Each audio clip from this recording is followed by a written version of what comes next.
고린도후서 1장 6절부터 또 시간이 되는 대로 공부하겠습니다.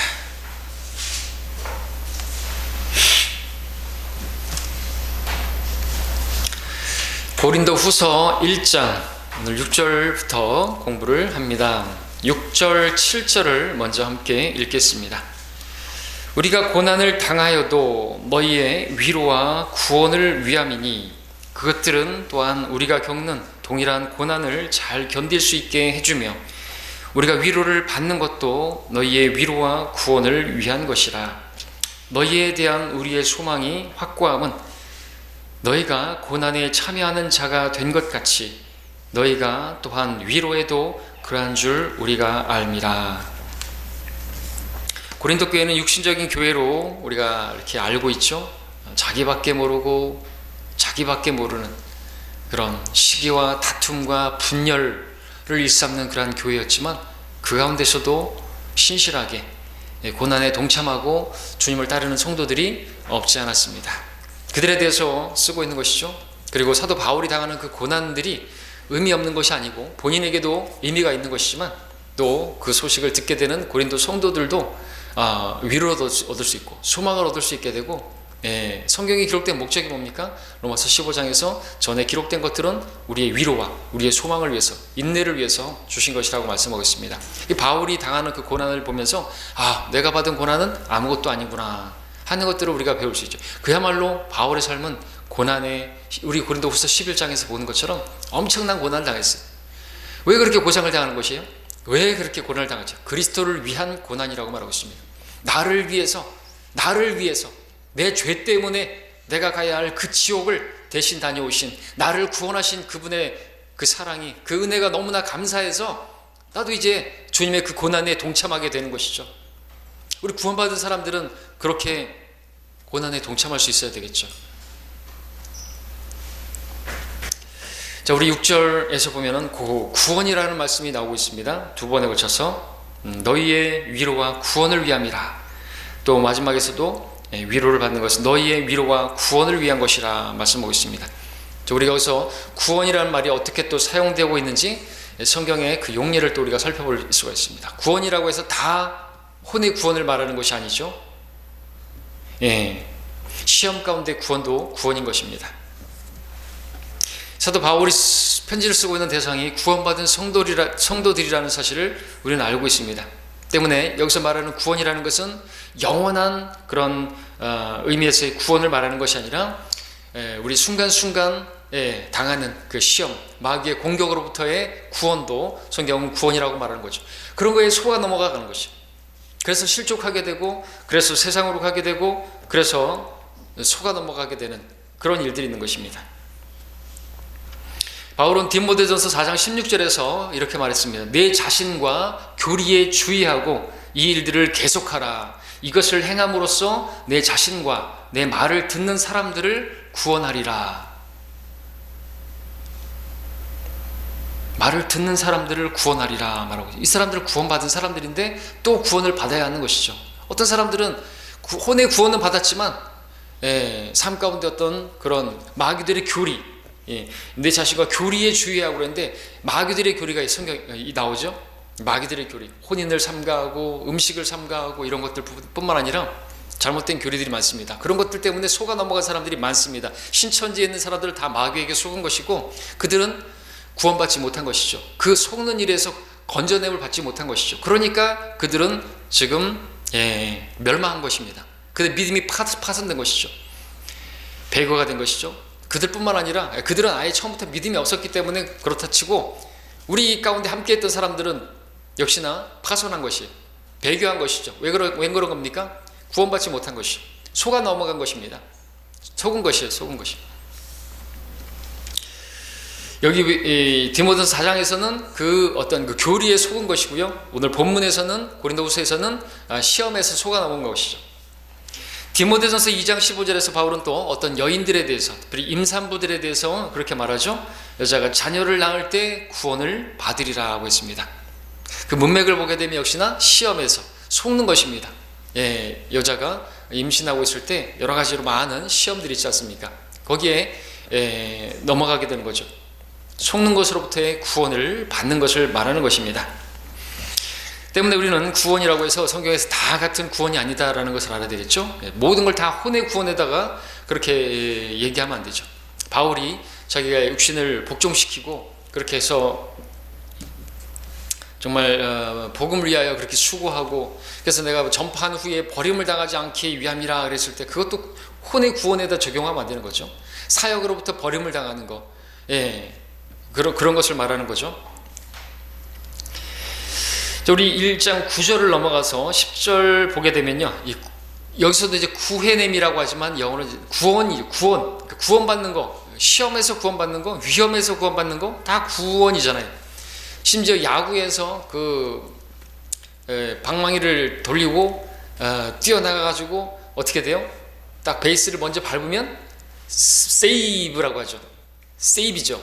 세이브가 뭐예요? 세이브가 구원이에요. 성경에서 세이브는 구원이란 말이죠. 그렇죠? 예. 그런 구원도 구원이죠. 살았다 이거죠. 살았다. 그래서 구원이 여기서 보면은 세 가지 시제로 나오는 것이죠. 과거, 현재, 미래의 시제를 가지고 있는 것을 봅니다. 10절에 먼저 보시면, 10절만 보시면 9절 읽죠. 우리는 우리 자신 속에 사형 선고를 받았으니 이는 우리로 우리 자신을 신뢰하지 아니하고 죽은 자들을 살리시는 하나님만을 신뢰하게 하려 함이라. 그분께서 우리를 그처럼 극심한 사망에서 구해내셨으며 또 구해내고 계시니 그분께서 여전히 우리를 구해내 주실 것이라고 우리는 그분을 신뢰하노라. 구해내셨고 구해내고 계시고 또 구해내실 것이다 이거죠. 세 번의 시제에서 과거, 현재, 미래의 그런 구원의 시제를 쓰고 있는 것을 보게 됩니다. 이것을 우리에게 적용한다면 우리 과거에게 이루어진 구원이 있죠. 그것은 우리 혼의 구원입니다. 예수님을 믿었을 때 우리의 혼의 구원은 이미 완료가 되었습니다. 과거에 이루어진 구원입니다. 우리의 혼의 구원은 그렇게 믿음의 결과 너희 혼의 구원을 받음이라 그랬지 않습니까? 그리고 현재적인 구원이 있죠. 우리 영적인 구원이라고 말할 수 있습니다. 시험 가운데서, 그런 시험 가운데서 우리가 옛사람을 죽은 것으로 여기고 십자가에 못 박고 그리고 내 안에 계신 주님으로 그렇게 살면 내 영이 내 안에 계신 생명으로 그렇게 시험에서 구원되어지는 거죠. 그것이 현재의 구원이라고 말할 수 있죠. 미래는요, 미래에게 남아있는 우리 구원이 있는데 우리가 휴거될 때 우리 몸이 완전히 죄와 상관없는 그런 몸을 입게 될 때 우리는 완전히 구원을 받게 되는 거죠. 그게 몸의 구속이라고 말하는 것입니다. 이것은 미래에 속한 구원인 것이죠. 데살로니가서 5장 23절에서 화평의 하나님 바로 그분께서 너희를 온전히 거룩하게 하시고 너희의 온 영과 혼과 몸이 우리 주 예수 그리스도께서 오실 때까지 책망할 것이 없게 보존되기를 바라노라 그랬습니다. 우리 영과 혼과 몸이 그렇게 구원되어지는 것이 각각의 구원이 있는 것입니다. 우리 혼은 과거에 이미 완료가 되었습니다. 우리 영적인 구원들은 매일매일 같이 영적으로 파손해버리는 거죠. 망해버리는 거예요. 그러면 이제 영원을 백수처럼 지내는 것입니다. 속아 넘어가서 이 세상의 어떤 것들, 육신의 정욕, 안목의 정욕, 생의 정욕을 따라가다가 결국 이 세상을 사랑해서 믿음을 저버리고 주님을 배신하고 영적인 간음을 하는 거죠. 세상을 사랑하는 것은 간음하는 것입니다. 아무것도 남아있는 게 없어요. 롯과 같이 소돔성을 향하여 장막을 치고 그 안에 들어가다가 거기서 완전히 망했잖아요. 끌려가고 그리고 결국에 소돔이 불탈 때 아무것도 가지지 못했습니다. 겨우 불 가운데 구원받은 것 같은, 겨우 지옥에서 건져낸 것 같은, 겨우 지옥 안 갈 뿐이에요. 대단한 것이죠. 지옥 안 가는 것도. 그러나 그렇게 지옥에서 건져내 주셨는데 뭘 했냐 이거죠. 뭘 했어요? 여전히 먹는 것에 관심하고 맛있는 것에 관심하고 그러고 살다가 주님 만나면 얼마나 면목이 없겠습니까? 먹고 마시고 장가가고 시집가고 건축하고 무슨 심고 그런 일만 하다가 주님 만나면 너무나 송구스럽겠죠. 우리 늘 깨어 있어야 되는 겁니다. 그렇죠? 우리 세상 일만 하다가 주님 만나면 안 되는 거죠. 세상 일 하는 건 나쁜 건 아니지만 그렇다고 해서 세상의 것들을 즐기는 건 그건 나쁜 것이죠. 그것은 간음하는 것이니까. 세상과 친구 되는 것은요, 하나님과 원수가 되는 것입니다. 십자가를 지지 않는 것은요, 십자가의 원수가 되는 것입니다. 내가 하나님과 원수로 그렇게 있으면 안 되겠죠. 우리가 원수 되었을 때 그리스도께서 우리를 위하여 죽으셨는데 말이죠. 자, 그래서 다시 말씀드리지만 6절은 성도들이 겪는 그리스도인의 삶에서 당하게 되는 그 삶에서 구원을 말하는 것입니다. 그러니까 말하는 것은 만일 그와 바울과 디모데가 고난을 당하게 되면 그것은 동일한 고난을 겪고 있는 고린도 성도들이 또 이제 위로를 얻고 그들도 구원을 받을 수 있는 그 어떤 이렇게 주님 섬기는 게 이렇게 힘든 거야? 야, 감옥에도 갇히고 막 매를 맞고 안 되겠다 야. 그렇게 고무신 거꾸로 씻는 대마와 같이 끊으면 구원을 받지 못하는 것이죠. 그렇죠? 근데 바울이 그렇게 당하는 고난, 디모데가 그 젊은 디모데가 그 견디는 그 모습을 보면서 저렇게 젊은 형제가 주님을 위해서 신실하게 섬기는 걸 보면서 위로를 얻고 또 소망을 가지게 되겠죠. 그럼 나도 그렇게 주님을 섬겨야 되겠다. 그리스도인들은 나이와 상관없어요. 젊은 그리스도인들도 그리스도의 군사들처럼 그렇게 섬겨야 되는 거 아닙니까? 바울은 그리스도를 위해 고난당하는 법과 그러한 고난 가운데서 위로를 얻는 법에 있어서 고린도 성도들의 본이 되었던 것입니다. 따라야 할 본. 바울은 고린도서 11장 1절에서 내가 그리스도를 따르는 것처럼 너희가 나를 따르는 자가 되라 고 말했는데, 교리를 따르는 것만이 아니라 고난도 따르는 거죠. 그리스도를 따른다는 게 뭐예요? 고난을 받는다는 거죠. 십자가의 길을 걷는다는 것이죠. 나를 없는 것으로 여기고 내 어떤 삶을, 내 어떤 윤택함, 나의 어떤 편안함을 다 내려놓고 주님을 따르는 거 아닙니까? 그렇게 그리스도를 따르는 것처럼 주님을 따르는 것이 주님을 따르는 것이고, 그러니까 그리스도께 속한 사람들 그리스도인입니다. 교인 아니죠. 교인. 구원받은 성도 아무것도 아니에요. 은혜로 구원을 받았잖아요. 이성호 목사님 늘 표현한 것처럼 구원받은 성도는 쓰레기통에다가 뺑기 칠한 것밖에 아니라 이거죠. 여전히 쓰레기통이에요. 왜? 속은 여전히 더럽고 여전히 탐심을 한 거죠. 그냥 하나님께서 예수님의 의로 옷 입혀준 것 뿐이죠. 안에는 여전히 더러워요. 근데 그 더러운 것이 깨끗하게 되어져가죠. 거룩하게 되었으니 너희는 모든 행실에서 거룩하게 되라 이거죠. 그래야죠. 여전히 예전과 같은 똑같은 가치관을 가지고 세상적인 그런 기준을 가지고 살아가면 안 되는 거 아닙니까? 진리를 모르는 것이죠. 주님을 만나지 못한 것이죠. 철저하게 주님 앞에서 깨트려짐이 있어야 되는 거죠. 나는 비참한 사람이로다. 비통하게 울면서 주님을 부인한 베드로와 같이 그렇게 자기 깨어짐이 없고서는 생의 변화가 없어요. 그냥 교회만 왔다 갔다 하는 것이죠.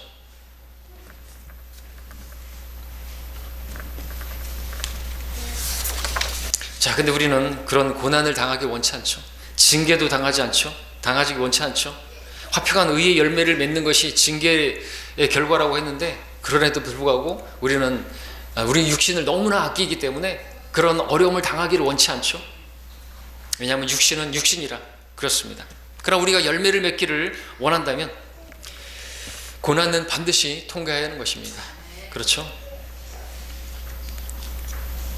지난 시간에 봤던 것처럼 그 석탄, 아무것도 아닌 것이 압력과 그 어떤 고난을 통해서 그렇게 그리고 갈아지는 것이 있어야 영롱한 아주 아름다운 빛을 내고 그렇게 빛의 효과를 감당하는 우리가 될 수가 있는 것입니다. 사도 바울이 본문 6절에서 우리 앞에 제시한 모범이 바로 그것이죠. 그에 따라 사도 바울은 본문 7절에서 소망을 말하고 있는 것이죠. 7절에서 가는 소망이 바로 그것입니다. 고린도 성도들이 그리스도를 위해서 고난을 받을 때 그들이 또한 그리스도께 위로를 받을 것이다. 그러니까 주님께서 주시는 그 위로를 얻기 위해서는요, 고난을 당해야 돼요. 그래서 그 저 산 밑에 백합 저 밑에 정말 골짜기에서 주님을 만나야 진짜 주님을 만난 것이죠. 그래야지 주는 나의 반석이시오, 나의 피난처시오, 나의 방패시오, 이게 진짜 고백이 나와야 되겠죠. 왕궁에서는 그게 안 나타나요. 저 산 밑에서 골짜기의 백합화, 그 주님을 만나야 되는 거죠. 우리 8절부터 10절까지 8절 9절 읽었죠? 10절을 보겠습니다. 그분께서 우리를 그처럼 극심한 사망에서 구해내셨으며 또 8절 읽겠습니다. 9절 10절 읽었으니까. 형제들아, 아시아에서 우리에게 닥쳤던 고난을 너희가 모르기를 원치 아니하노니 이는 우리가 받은 극심한 압박으로 인하여 견딜 힘을 잃어 심지어는 삶의 절망에까지 이른 것이라 말하고 있습니다. 바울이 소아시아에서 닥쳤던 극심한 그 고난이 어떠한 고난이었는지는 사도행전에서 볼 수가 없기 때문에, 기록이 없기 때문에 잘 알지 못하겠지만 너무나 극심한 압박이라 정말 자신 스스로에게 사형 선고를 내릴 정도로 죽었다, 이건 이제 끝났다 라고 그렇게 고백할 수밖에 없는 상황에 놓였었던 것이죠. 죽음에 이르는 순간, 중요한 것은 뭡니까? 하나님께서 그런 일들을 허락하셨다는 것이죠. 그리스도인이 되었다고 해서 꽃길만 걷는 게 아니에요. 은사주의자들처럼 만사형 통하는 게 아니에요. 영혼이 잘 된 같이 범사가 잘 되고 강건하게 되고 아닌 것이에요. 이렇게, 그럼 바울은 왜 이렇게 산 거예요? 왜 죽을 지경에 놓였고, 나 이제 죽었다라고 막 고백할 수밖에 없는, 스스로 사형 선고를 낼 수밖에 없는 이 지경이 된 것입니까? 목적이 뭐예요? 하나님께서 원하시는 믿음을 주시기 위해서죠. 정말 그 금보다 더 귀한 보배로운 믿음을 주시기 위해서. 어떤 믿음이에요? 주님을 신뢰하는 믿음. 그 가운데서도 구원하실 수 있는 주님이시다라는 것을 진짜로 믿게 하시기 위해서 그런 고난의 용광로를 지나가게 하신 거 아닙니까? 오직 하나님만 신뢰하게 하려고, 다른 방법들을 신뢰하는 것이 돈이나 통장이나 어떤 사람을 신뢰하는 것이 아니라 주님만 신뢰하는 것을, 왜? 사면에서 어떤 도움도 없는 것이에요. 출애굽 상황에서 어디에도 도움이 없죠. 어디로 갈 수도 없어요. 뒤로 갈 수도 없고 앞으로 갈 수도 없고 없는 것입니다. 어디만 바라봐야 돼요? 하늘만 바라봐야지. 하나님만 신뢰하기로고 우리에게도 어떤 일들을 허락하시는 것이죠. 우리를 연단하시기 위해서. 그러니까 그런 일 올 때 우리는 입이 나오면 안 됩니다. 하나님 잘 섬기고 예배 잘 드리고 있었는데 왜 나에게 이런 일을 주셨어요? 이럴 게 아니라는 것이죠. 우리 자신을 돌아봐야죠. 내가 정말 예배를 잘 드렸던 것인가?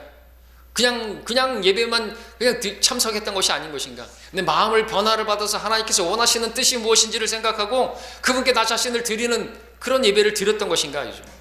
하나님 말씀에 순종하는 그런 믿음을 보였던 것인가? 그죠? 그러지 않으면 고난이 오게 될 수 있어요. 그것은 징계예요. 그런데 연단이 아니라 징계죠, 징계. 열매를 맺게 하시기 위해서 허락하시는 징계입니다. 그런 징계를 받기 전에, 그죠? 우리는 정신을 차리고 바르게 예배를 드려야죠. 내 몸을 하나님께 드리는 예배를 드려야죠. 생각의 변화를 받아야 되겠죠. 내 육신적인 삶에서 이제 돌이켜서 주를 위해서 살아야 되겠다. 영혼을 위해서 살아야 되겠다. 썩는 음식을 위해서가 아니라 영생에 이르는 음식을 위해서 일해야 되겠구나. 그런 마음이, 그 변화가 있는 것이 바로 예배인 것입니다. 그런 예배를 드려야죠. 주일을 지켰다. 주일 성수가 뭐예요? 교회 왔다가 그냥 가는 게 그게 무슨 주일을 지킨 거예요? 우린 율법적인 그런 사람 아니잖아요. 그죠? 주일을 안 지키면 하늘나라 못 갑니까? 아니에요. 그런 게.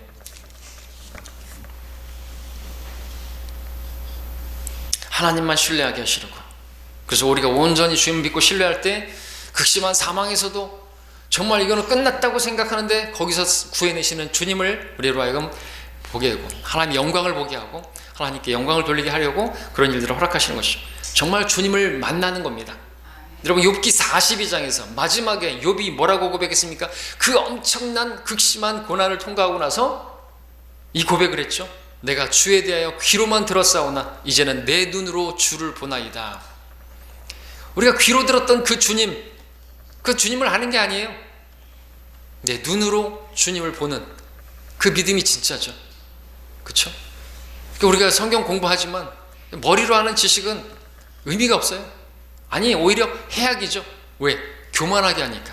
지식은 교만하게 하는 것이고 사랑은 세워주는 것인데 마음으로 내려오질 않으니까, 머리만 지식이 있으니까 교회 안에서 자기가 잘난 줄 알고 그렇게 하다가 교회 떨어져 나가는 사람들, 교만한 사람들 하나님께서 버리시는 것이죠. 내치시는 거예요. 교만하기 때문에. 우리가 받은 은혜를 생각하지 못하고. 자, 우리 그 다음에 계속해서 보겠습니다. 11절부터 14절까지 한번 쭉 읽겠습니다. 너희도 우리를 위하여 기도로 협력하라. 이는 많은 사람으로 인해 우리에게 내린 은사에 대하여 우리를 대신하여 많은 사람이 감사하게 하려 함이라. 우리의 자랑이 이것이니 우리의 양심의 증거라. 이는 우리가 진지함과 경건함과 성실함으로 하되 육신의 지혜가 아닌 하나님의 은혜로 세상에서 행하고 또 너희를 위하여 보다 풍성히 행한 것이라. 우리는 너희가 읽는 것이나 아는 것 외에 다른 것을 너희에게 쓰지 아니하노라. 너희가 끝까지 알기를 내가 바라노니 너희 또한 부분적으로 우리를 아는 바와 같이 주 예수의 날에 너희도 우리의 기쁨이 되듯 우리가 너희의 기쁨이라는 것이라 기록하고 있습니다. 고린도 교회에 보내는 첫 번째 서신 고린도 전서에서는 전체 내용이 육신적인 한 교회, 고린도 교회를 향해서 책망하고 바로잡는 그런 내용들이 많이 있었는데, 두 번째 서신에서는 약간 다르죠. 11절에서 읽었던 것처럼 그들이 바르게 행한 무엇인가로 인해서 그들을 칭찬하는 내용이 나오고 있습니다. 그것은 사도 바울이 소아시아에서 겪었던 고난을 이미 들어서 알고 있던 고린도 성도들 중에서 많은 사람들이 기도로 협력했고 또 특별 헌금을 거두어서 보내주었고, 그 결과로 인해서 하나님께 감사를 드리는 그런 일들이 있었던 것이죠. 자, 그러니까 내가 주님께서 보여주신 어떤 필요에 잘 반응을 해서 어떤 그런 그 섬김을 베풀게 되면 그 섬김을 받은 성도가 그것으로 인해서 하나님께 감사하고 영광을 돌리게 되는, 하나님께 또 나를 쓰셔서 그 사람의 필요를 채워주셨을 때 나 또한 하나님께 감사를 드릴 수 있죠. 하나님께서 나에게 그런, 내가 하나님 앞에 그렇게 내가 주어진 환경 가운데서 최선을 다하고 성실하게 일할 때 하나님께서 나에게 채워주시는 것들이 있고, 그것을 통해서 다른 성도들을 섬기고 곧 주님을 섬기게 될 때 나도 하나님께서 허락해 주신 이 일로 인해서 감사를 드리고, 내가 하나님께 쓰임 받은 것으로 인해서 하나님께 감사를 드리고, 하나님께서는 그 모든 것들을 통해서 영광을 받으시는 것입니다. 여러분 감사를 드리면 하나님께 영광 받으시는 거죠. 그래 내가 뭐 그래도 돈이 있으니까 내가 도와주고, 내가 대단해서 내가 이렇게 뭐 누굴 돕는 게 아니죠. 하나님께서 아무런 영광 받지 않으시는 것입니다.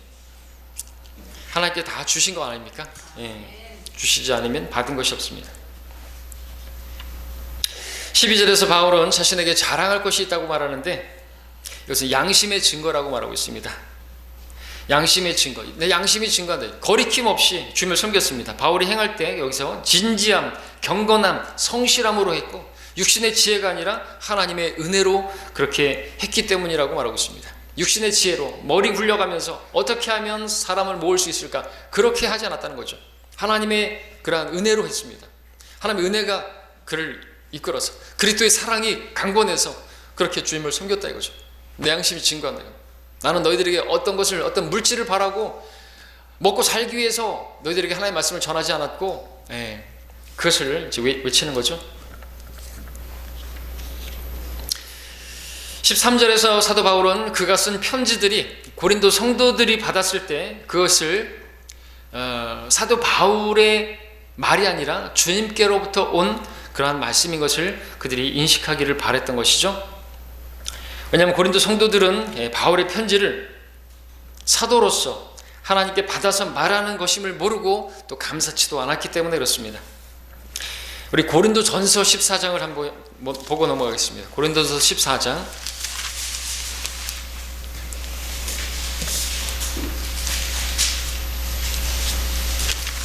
14장 37절에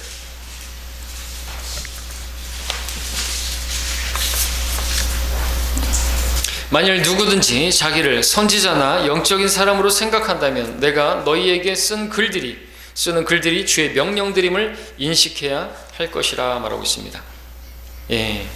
고린도 성도들에게 쓰는 그 글들이 주의 명령이다, 곧 주의 말씀이라는 걸 인식하기를 바랬던 것이죠.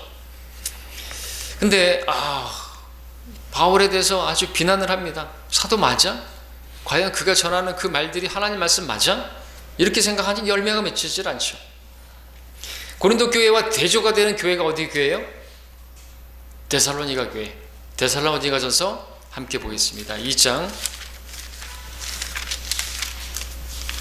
열매 맺는 건 어디에 달려 있습니까? 씨가 뿌려지는데 씨는 같아요. 근데 그 씨는 좋은 씨예요. 좋은 밭에 씨를 뿌려져야 열매가 맺어지죠.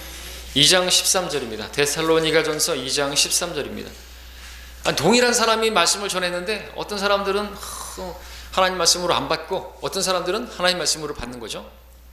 데살로니가전서 2장 13절에 이로 인하여 우리가 하나님께 쉬지 않고 감사함은 너희가 우리에게 들은 바 하나님의 말씀을 받을 때에 사람들의 말로 받아들이지 아니하고 사실 그대로 하나님의 말씀으로 받았음이니 이 말씀이 믿는 너희 가운데서도 효과적으로 역사하느니라. 정말로 감사하고 감사할 일이죠. 저도 그렇겠죠. 우리 성도님들이 하나님의 말씀을 들을 때 사실 그대로 하나님 말씀으로 받는다면 정말 감사할 일일 것입니다. 그러나 제 말로 듣고 그러면 아이고 한숨만 나오겠죠. 제 말이 아닌데. 우리 거리 설교할 때도 사람들이 왜 구원의 역사가 그들 안에서 이 말씀이 효과적으로 역사가 안 됩니까? 제 말로 받아들이니까. 아, 저 멀쩡하게 생긴 놈이 아이고 안 됐다 그러고 지나가고 막 손가락 이렇게 하고 지나가고 비난하고 할렐루야 조롱하면서 지나가고 안타깝죠. 왜요? 제가 전하는 건 제 말이 아니라 하나님 말씀을 전하는데, 은혜의 복음을 전하는데, 하나님께서 약속하신 하나님의 약속, 하나님의 구원 계획을 전하는데 사람의 말로 받아들이니까 깝깝할 노릇이죠. 근데 성도들이 그런다면 더 깝깝할 노릇이겠죠. 야, 살아봐라 살아봐. 나이 드신 분들이 야 그렇게 어떻게 사냐, 살아봐라, 인생 그렇게 녹록치 않다, 뭐 이런 식으로 받아들인다면 진짜 아무런 열매도 맺혀지지 않겠죠. 하나님의 말씀을 전하는데 말이죠.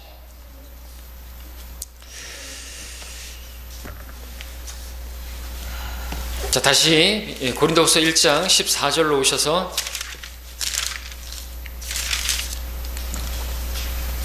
아까 읽었던 부분인데, 너희 또한 부분적으로 우리를 아는 바와 같이 주 예수의 날에 너희도 우리의 기쁨이 되듯 우리가 너희의 기쁨이라는 것이라 그랬습니다. 그래서 또한 너희 또한 부분적으로 우리를 아는 바와 같이라는 말을 했는데, 이것은 바울이 고린도 성도들을 구원하는 데 있어서 일부분 감당한 것으로 그렇게 인식하고 있는 것으로 보입니다. 주님께서는 그들을 주님께 인도하는데 바울을 쓰셨고, 그들은 주님께서 바울을 보내신 것으로 인해서 기뻐했던 것이죠. 그래서 주 예수의 날에 너희도 우리의 기쁨이 되듯이 라고 말하는 거죠.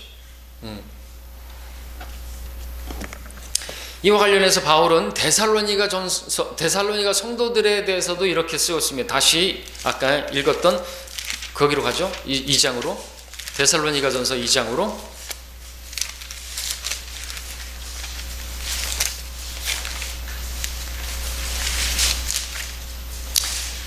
13절 읽었죠? 쭉 내려와서 19절 보겠습니다. 19절 20절.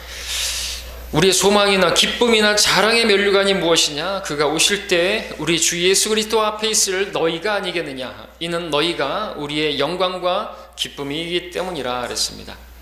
바로 데살로니가 성도들이 기쁨이고, 그 열매로 인해서 기쁨의 면류관, 자랑의 면류관을 얻게 되는 것이죠. 그와 같이 고린도 성도들도 그렇다는 거죠. 부분적으로 우리를 아는 것 같이 내가 너희를 안다 이거죠. 너희도 나를 알지 않냐, 내가 너희를 복음으로 낳은 걸 알지 않냐, 그렇게 말하면서 이제 주 예수의 날에 너희도 우리의 기쁨이 된다 이거죠. 그래서 성도들은 서로에게 기쁨이 돼야 되는 거죠. 말씀을 전했다 그러면 그 말씀을 전하는 사람을 기뻐하고, 또 말씀을 받는 사람들도 기뻐하고, 그렇게 말씀으로 양육되어져서 그리스도의 날에 목회자 같은 경우에는 영광의 면류관을 받으니까, 그 성도들이 잘 자라게 되면 면류관을 받게 되니까 성도들을 보면서 기뻐할 수 있죠. 기쁨으로 사역할 수가 있겠죠. 슬픔으로 하지 않겠죠. 그러니까 서로에게 기쁨이 되는 그런 관계가 되어야 한다는 것입니다. 14절에서 바울은 다시 고린도후서 1장 14절에서 너희도 우리의 기쁨이 되듯이 우리가 너희의 기쁨이라는 것이라. 서로에 대해서 기쁨이 되어야 됩니다. 서로에 대해서 부끄러워해서 안 되겠죠. 서로에 대해서 험담해서는 안 되겠죠. 그런데 고린도 성도들은 그러했습니다. 험담했습니다. 어떤 성도들은 바울이 언변이 시원치 않다고, 말이 하찮다고 비난했죠. 고린도후서 11장 6절을 보겠습니다. 10장 10절과 고린도후서 10장 10절에서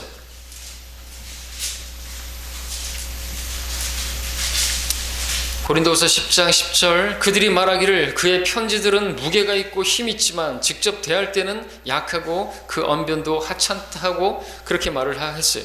11장 6절에서 바울은 변호하죠. 비록 언변에 있어서는 서툴지만 인정한다 이거죠. 나 말쟁이 아니다 이거죠. 그러나 지식에 있어서는 그렇지 않고 하나님 말씀에 있어서는 그렇지 않다는 거죠. 그러니까 내가 전하는 말씀을 들어야지 언변이나 외모를 볼 게 아니라는 거죠. 바울은 정말 직접 만나게 되면요 하찮았어요. 약하고 하찮았습니다. 사실이었습니다. 럭커 목사님은 그 주석서에서 채찍질 당하고 몽둥이로 맞고 돌로 맞고 바울은 주님의 복음을 위해서 여기저기 항상 맞고 다녔기 때문에 그의 몸이 하루도 성할 날이 없었을 것이다. 자신과 함께 다니는 의사 누가는 그 누가의 손을 통해서 겨우 응급처치 받는 게 고작이었을 것이고 어쩌면 바울은 부러진 뼈들로 인해서 항상 다리를 쩔뚝거리고 다녔을지 모른다라고 럭커 목사님은 추측을 하고 있고 바울의 얼굴에는 매맞은 상처들의 흉터가 여기저기 나 있어서 바울을 모르는 사람들은 바울이 맨날 싸움질만 하고 돌아다니는 조폭 정도로 그렇게 알았지 않았을까 이렇게 말하고 있지는 않지만 그렇게 되는 거죠. 그러나 주님께서는 그런 바울에게 능력을 주셨고 그런 바울을 하나님께서 사용하셨고 그런 모습에 대해서 바울을 비난하는 사람들은 견딜 수가 없었던 것이죠. 어떻게 하나님께서 저런 사람을 쓰시는 것인가. 뭐 어떤 역사에 따르면 바울은 대머리에다가 대머리가 어째서요. 바울은 매부리 코에다가 바울은 키도 딸막하고 아주 뭐 그랬다고 하죠. 그러니까 외모로 보면은 어디 한 매력이 전혀 없는 거죠. 흠모할 만한 모양이 전혀 없는 거죠. 우리 주님도 그랬다고 말하고 있죠. 그런데 어떻게 하나님께서 저런 사람을 쓰실까? 하나님께서 어떻게 저런 사람을 쓰실까 하는 생각할 때 우리가 잘 돌이켜 봐야 되겠죠. 저런 사람을 쓰셔야 하나님께서 영광을 받으시죠. 저같이 땅이나 파던 사람을 쓰셔야 영광을 그래도 받을 게 있으시겠죠. 제가 무슨 막 좋은 대학을 나오고 대학원을 나오고 스펙이 대단하고 그런 사람이었으면 제가 똑똑한 줄 알고 제가 하나님께 영광 돌리겠습니까? 하나님께서 영광을 받으시겠습니까? 저는 고졸이에요. 그렇다고 해서 그걸 가지고 또 저기 생각하시면 안 되죠. 그래도 펜사콜라 성경신학 대학을 나왔으니까 그때 당시엔 대학이라는 이름을 붙었어요. 지금 신학원이라는 이름이지만 대학 나왔습니다. 대학 나온 곳으로 여러분들 생각하십시오. 그냥 대학이 아니라 성경을 가르치는 진짜 성경을 대로 가르치는 그런 대학을 나온 거죠. 자, 우리 그 다음에 15절부터 20절까지를 한번 보겠습니다. 고린도후서 1장 15절로 20절까지를 읽겠습니다. 쭉 읽겠습니다. 그리하여 나는 이러한 확신을 가지고 전에 너희에게 가려고 하였으니 이는 너희로 두 번째 은혜를 얻게 하려 함이며 또 너희를 지나 마케도니아로 갔다가 다시 마케도니아로부터 너희에게로 오면 너희가 나를 유대로 보내줄 것으로 계획하였노라. 자, 일단 그 16절에서는 우리가 이제 락커 목사님은 우리가 이제 전진하는 것도 중요하지만 멈추는 것도 중요하다. 뭐 하나님의 인도하심을 이제 구해야 된다는 거죠. 우리 사람이 이렇게 계획을 하지만 사람이 뜻대로 되지 않으니까 자기 길을 각자가 사람이 계획할지라도 주께서 우리의 걸음을 인도하시니까 그것들을 배울 수 있고 15절에서는 이러한 확신을 가지고 전에 너희에게 가려고 했으나 이는 너희로 두 번째 은혜를 얻게 하려 함이며 그랬습니다. 두 번째 은혜라는 말 무슨 은혜가 있지? 구원의 은혜 다음에 어떤 두 번째 은혜가 나오는데 이 두 번째 은혜에 대해서 사람들이 이상하게 생각하는 경우가 있습니다. 그래서 은사주의자들 같은 경우는 구원을 받은 은혜의 이제 두 번째 은혜라고 하는 것은 성령을 받는 은혜다. 성령의 은혜, 성령의 은사, 성령의 방언을 받는 것이다. 뭐 이따위 소리들을 많이 하는데 그런 게 아니죠. 그것이 무엇인지 정확하게는 알 수가 없어요. 락커 목사님도 이 두 번째 은혜라고 하는 것은 헌신의 그런 기회. 그러니까 고린도후서 8장에서도 이야기하고 데살로니가서 교회를 자꾸만 언급하면서 너희도 이 은혜에서 넘치게 하라 이거죠. 그래서 왜 이렇게 너희들은 인색하냐 이거죠. 구원을 받았다고 하면서 주님을 섬기는데 왜 이렇게 인색하고 그 인색함의 정도는 어디까지 하니까 헌금하는 데도 인색한 것이죠. 과연 그 은혜를 받았다는 게 맞는 것이냐 이거죠. 그래서 이 두 번째 은혜가 이 기회를 원한다는 거죠. 그래서 정말 이렇게 헌신하는 계획. 그러니까 우리 성도들도 마찬가지죠.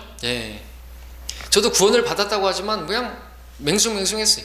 그러다가 제 자신이 얼마나 죄인인가를 깨닫게 되고 주님의 은혜가 얼마나 놀라운 것인가를 깨닫게 됐을 때 눈물을 펑펑 흘리면서 그때가 바로 우리가 제 터닝 포인트가 되었죠. 야, 이제 주를 위해 살아야 되겠구나. 나 같은 죄인 살리신, 내 모든 죄악들을 용서하신 주님을 내가 이제 주님을 위해 살아야 되겠구나 하는 그러한 계기가 있었던 것이죠. 그게 바로 두 번째 은혜라고 말할 수 있겠죠. 예, 하나님의 은혜를 깨달은 날로부터 너희 안에서 그 열매를 맺는도다 라고 말씀하셨죠. 그 은혜, 그런 계기가 있어야 돼요. 그죠? 아주 죽다가 살아날 뻔한 어떤 그런 계기가 있든지, 다리 몽둥이가 부러질 뻔하다가 부러지지 않게 된다든지, 정말 하나님의 어떤 놀라운 그런 은혜를 발견한 그것이 있어야 되겠죠. 그 삶에 그게 없으면 그냥 무미건조합니다. 신앙생활이라는 게 그냥 종교생활이에요. 그냥 기독교라고 하는 종교생활을 하는 것이죠. 다른 종교인들이나 마찬가지입니다. 근데 우리 하나님이 살아계신 하나님이시고 우리를 사랑하시는 분이시고, 예, 그러시기 때문에 징계도 허락하시는데 그 징계를 받으면 깨달아야 되겠죠. 예, 하나님께서 나에게 어떤 목적으로 징계를 하시는가를 배워야 되겠죠. 그러면 배우지 못하면 다른 것으로 또 오기 때문에 그렇습니다. 17절을 보겠습니다. 그러므로 이 일을 계획함에 있어서 정녕 내가 경솔히 행하였겠느냐? 아니면 내가 계획을 세울 때 육신을 따라 세웠겠느냐? 그래야 내가 예나 아니요 하는 일이 내게 있어야 하겠느냐? 예, 그러나 하나님께서 참되신 것 같이 우리가 너희에게 한 말도 예와 아니요가 아니었노라. 무슨 뜻입니까? 그러니까 이 어떤 일을 계획하고 고린도 교회에게 가려고 하는 데 있어서 뭐 간다 그랬다가 안 가고 뭐 그런 말 하는 게 아니다. 한 입 갖고 두 말 하는 게 아니다 이거죠. 바울에게 있어서 예는 말 그대로 예고 아니요는 아닌 것이에요. 예라고 했는데 아니요라는 그런 말이 아니다라는 것을 바울은 고린도 성도들에게 지금 해명하는 것이고, 그러면서 20절에서는 그분 안에 있는 하나님의 모든 약속은 예가 되기에 우리는 그분 안에서 아멘하고 하나님께 영광을 돌리노라 그랬습니다. 야고보서에서는 우리가 같은 셈에서 쓴물과 단물을 낼 수 없다고 말하는 것처럼 어떻게 한 입 갖고 두 말 하냐 이거죠. 그래서 내가 너희에게 말한 것들은 그대로 말 그대로 진실이다. 정말 나는 너희에게 가고 싶다. 가고 싶지 않은데 가고 싶다고 말한 게 아니다라는 것이죠. 그런 의미에서의 그런 내용이지만 또 우리가 넓게 생각하면 하나님의 모든 약속은 다 예가 되기 때문에 우리는 거기에 아멘하고 순종하고 그럼 하나님께 영광 돌릴 수가 있는 것이죠. 하나님 말씀하셨습니다. 주 예수 그리스도를 믿으라 그리하면 너와 내 집안이 구원을 받으리라. 아멘 하면 하나님께서 영광을 받으시고 우리에게 그 영광을 주시고, 또 우리가 하나님께 나 자신을 드리게 되면 하나님께서 영광을 받으시고, 하나님께서 말씀하신 말 우리는 다 예로 받아들여야 되는 거죠. 예하고 받아들여야 돼요. 아멘하고 받아들여야 되는 것입니다. 아니요 하면 안 되죠. 아니요 하면 아무것도 얻지를 못하는 것입니다. 21절에서 이제 우리를 너희와 함께 그리스도 안에서 확정하시고 우리에게 기름 부으신 그분은 하나님이시니, 그리스도 안에서 우리를 확정하셨다 이거죠. 우리 그리스도 안에서 한번 들어온 사람들은요 완전히 그 구원은 확정된 것이에요. 우리에게 기름 부으신 그분은 하나님이시니, 이 기름 부음은 성령이고 관련되어 있죠. 요한일서에서도 우리에게 그 기름 부음은 바로 성령님이십니다. 그분은 또한 우리를 인치시고, 성령님으로 우리 인쳤다고 에베소서 말씀하고 있죠. 마음속에 성령의 보증을 주셨느니라고 말하고 있습니다. 그래서 값을 치르고 사셨습니다. 그리고 우리 주님의 소유가 되었는데 주님의 소유가 되었음을 보증하시는 성령님으로 도장까지 찍으신 것이다. 그렇게 말을 하는 것입니다.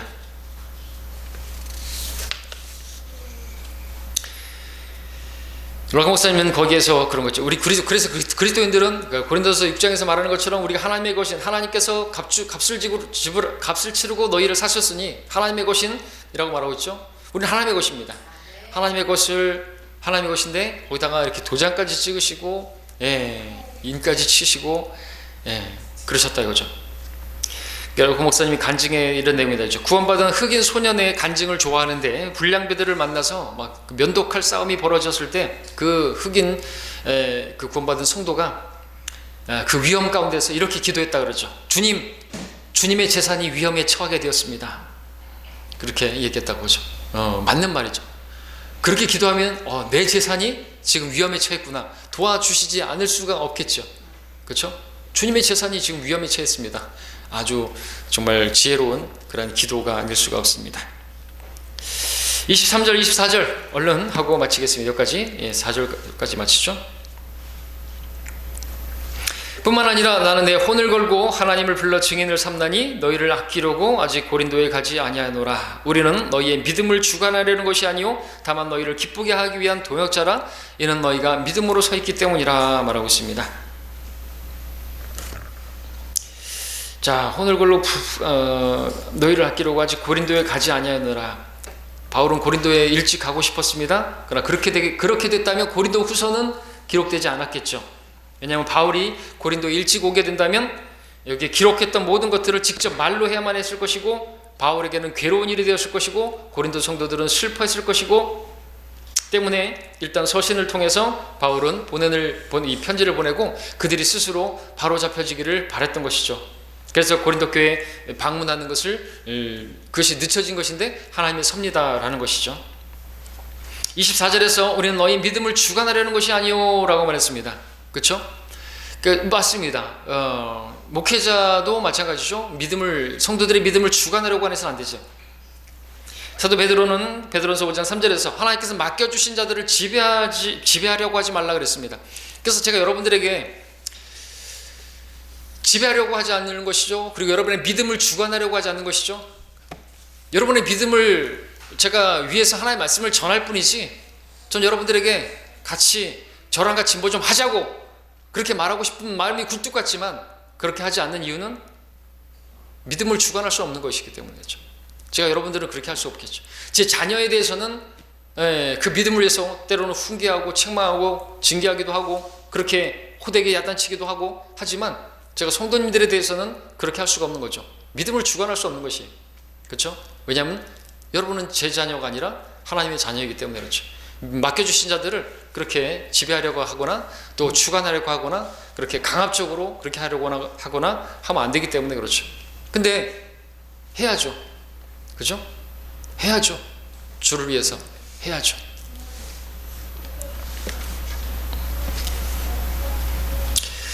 예, 여기까지 하고요. 다음 시간에 2장부터 공부하겠습니다.